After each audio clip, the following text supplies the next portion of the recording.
The power of perspective, complexity, and coherence. As I walked across campus with Stacy, a neuroscientist and vice provost, we talked about what happens when you become a leader of leaders of leaders. The complexity is immense, and I suggested that the prefrontal cortex may actually change over time. She agreed and smiled, adding, "But that doesn't mean we're right." Stacy had a light way of saying things, but she was serious about her work as head of research at a top university. At the time, she was 6 months into the role, with 62 direct reports and a scope expanding from research operations into research development and strategy. Stacy was studying the system by listening. "I'm really interested in people," she said. "I want to know what they're thinking about their job, if they want to try new things, and how I can help." Stacy didn't summon her leaders to the top floor. She walked to theirs. The shift from being a recognized expert to becoming a leader is often difficult, for it is also a shift in identity. But Stacy didn't hesitate. She was clearly a leader first and scientist second. She brought her whole self to the role. I got to know Stacy during her year at the Higher Ambition Leadership Institute. Participating leaders refer to the experience as a gift of time because it gave them the space to step back and to gain perspective on their leadership and their lives. A key takeaway was their personal model for how to lead people and change, one they would express as a metaphor, a formula, an acronym, or a story. Stacy's model was profoundly human and based on interconnectedness. And, as a molecular biologist by training, she used the metaphor of a living organism, the brain. The brain is a wonder of complexity and coherence. It is composed of neurons, and there are billions of neurons in the brain. And these neurons must connect to each other. You can't be sitting there alone. You have to reach out and make connections to other neurons, and the other neurons must connect back. That's what she was building, a system grounded in relationships. The brain can also be a metaphor for the enterprise, Stacy told me. The brain is a pretty sturdy beast. You can have a stroke and still speak again. You can have a traumatic brain injury and still walk again, because the brain has a lot of compensatory mechanisms and redundancies which can see us through tough times. Stacy leads from the inside out, not just cognitively, but physiologically. Her model isn't theoretical, it is cellular. It reflects how she listens, adapts, and builds strength. Coherence doesn't come from commands.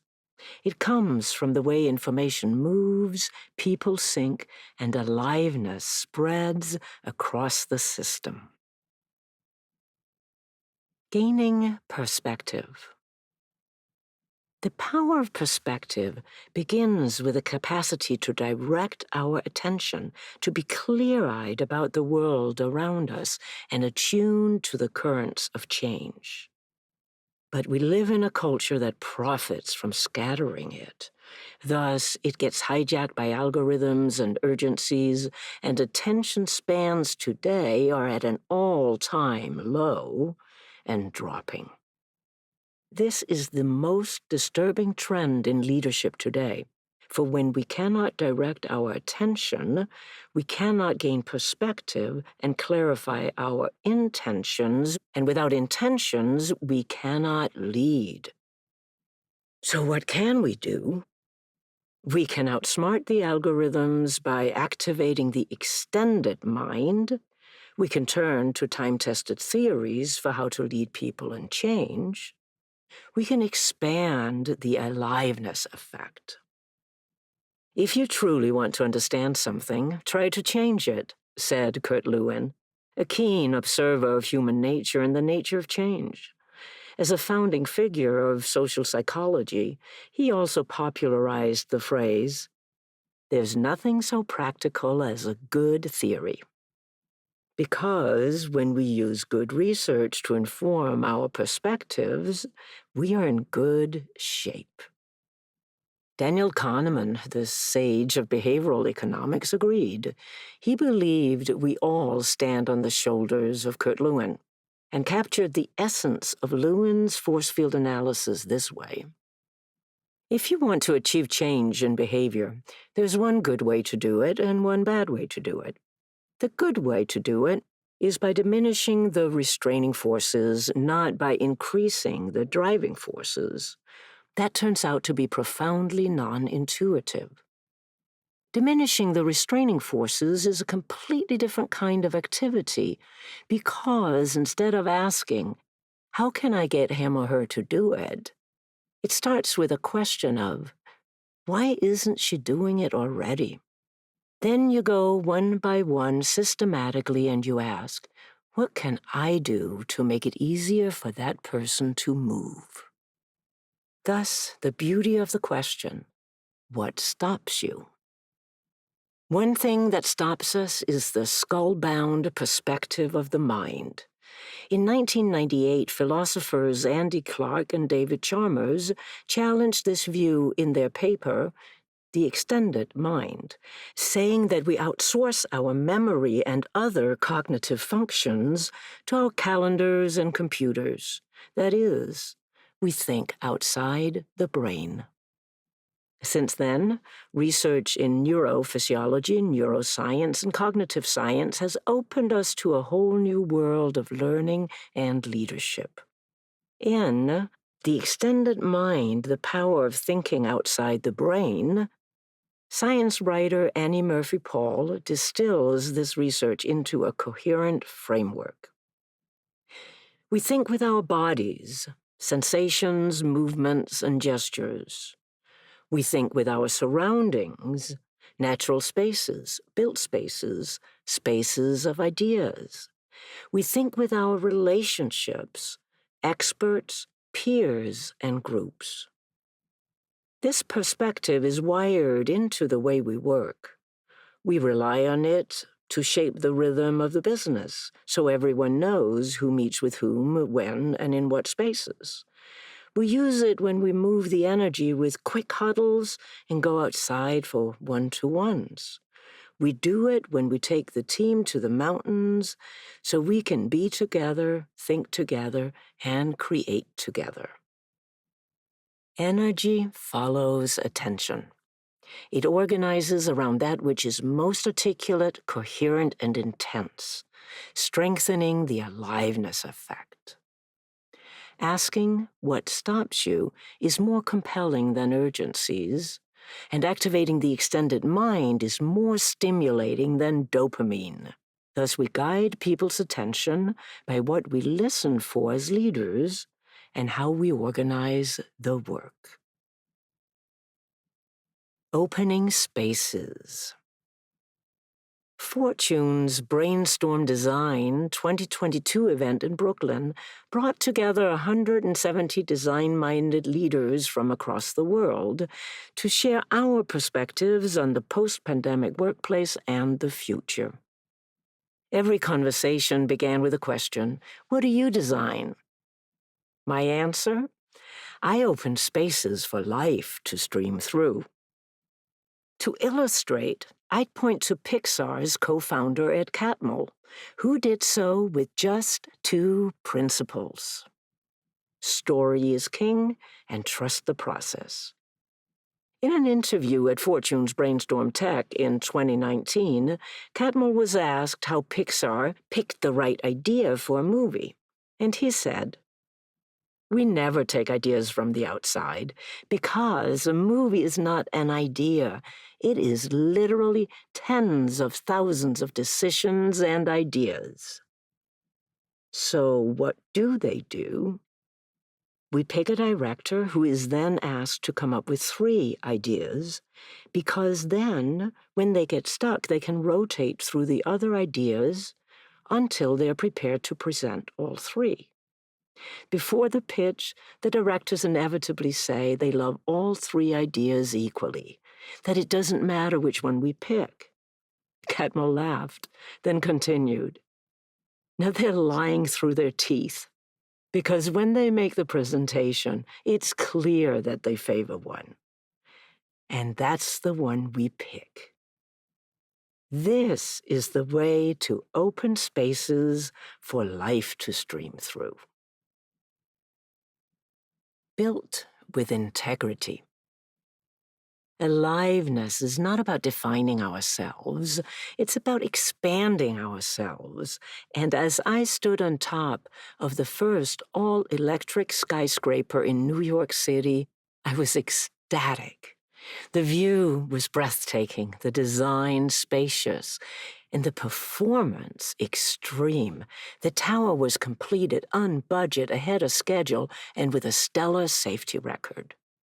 Behind this achievement are the 3 founders of an architect-led development company.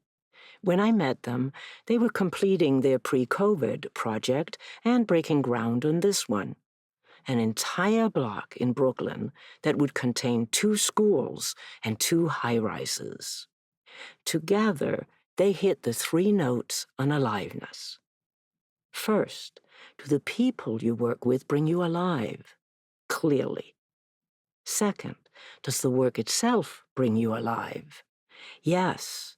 They did 1 building at a time, and each was a legacy project.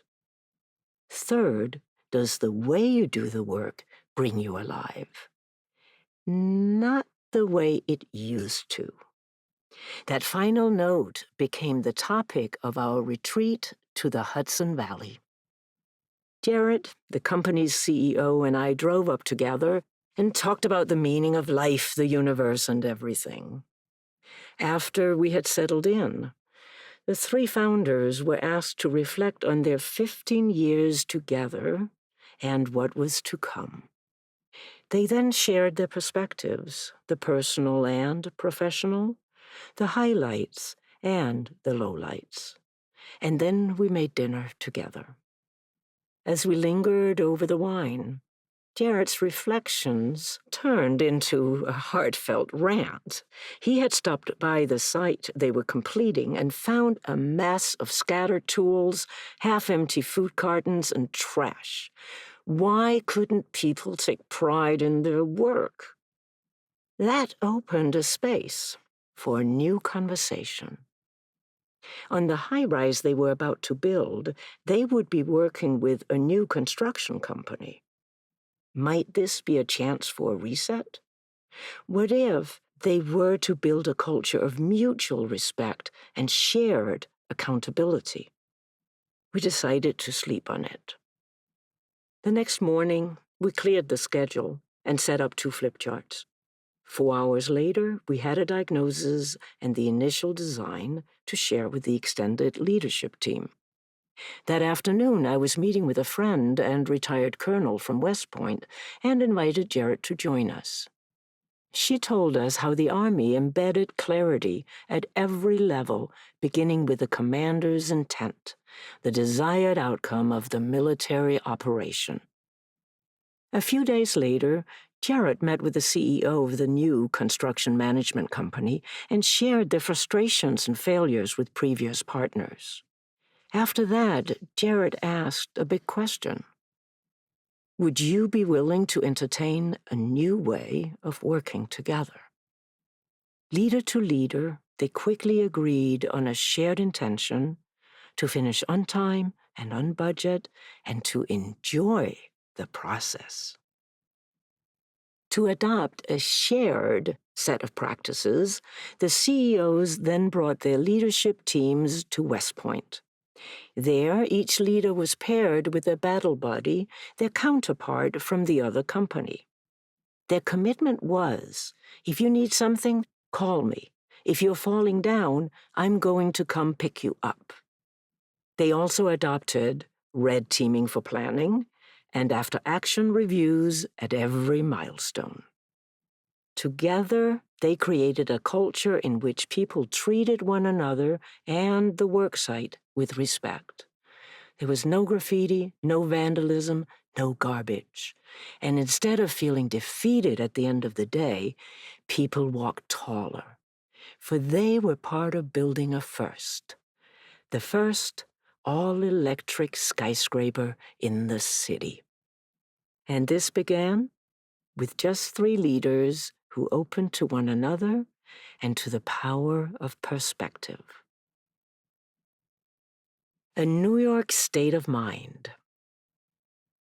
I came to New York City in 1991 at the peak of the murder rate, a time when we had 3 locks on our doors and crack vials on the doorsteps. But over the next few years, policing was reimagined, Times Square was cleaned up, business was booming, tourists were back, and we became the safest large city in the United States. Then came 9/11, the financial crisis, Hurricane Sandy, and COVID. Each time, we were the epicenter of an existential crisis.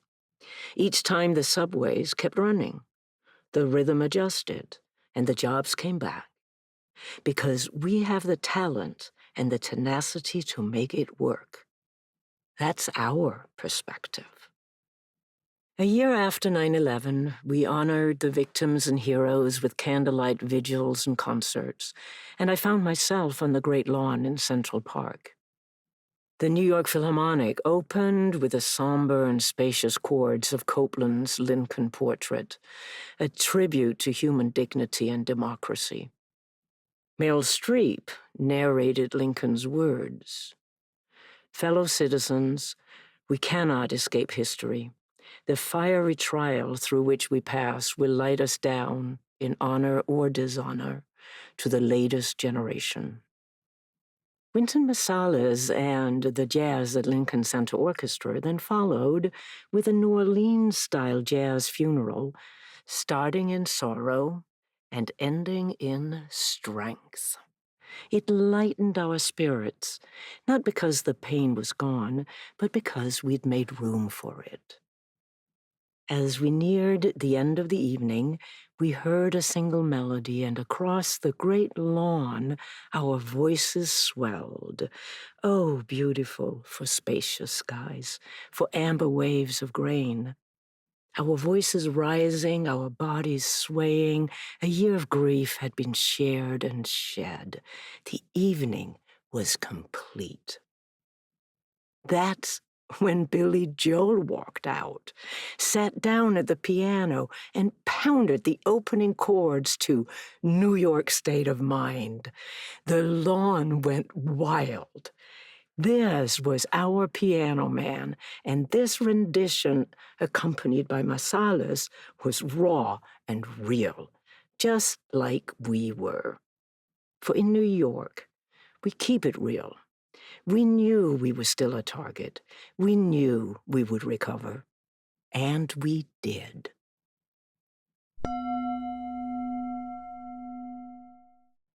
What power do I actually have? Remember the classic marshmallow experiment. 4-year-olds sat alone in an empty room at an empty desk with just a marshmallow before them. Their task was to not eat it.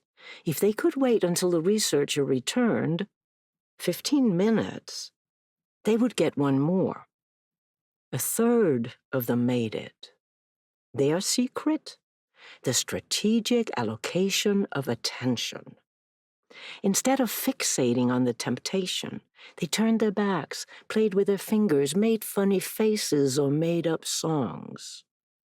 Those who could direct their attention skillfully doubled their return on marshmallows, and they went on to lead more intentional lives. We have the power to ask what if and explore multiple perspectives, frame a view that is coherent and compelling, use metaphor to express our way of leading people and change. The problem is ever shorter attention spans. If you cannot pay attention, you cannot direct the attention of others. In short, you cannot lead. Energy follows attention. It organizes around that which is most intense and coherent. So step back and gain perspective. Clarify your intention and point the way.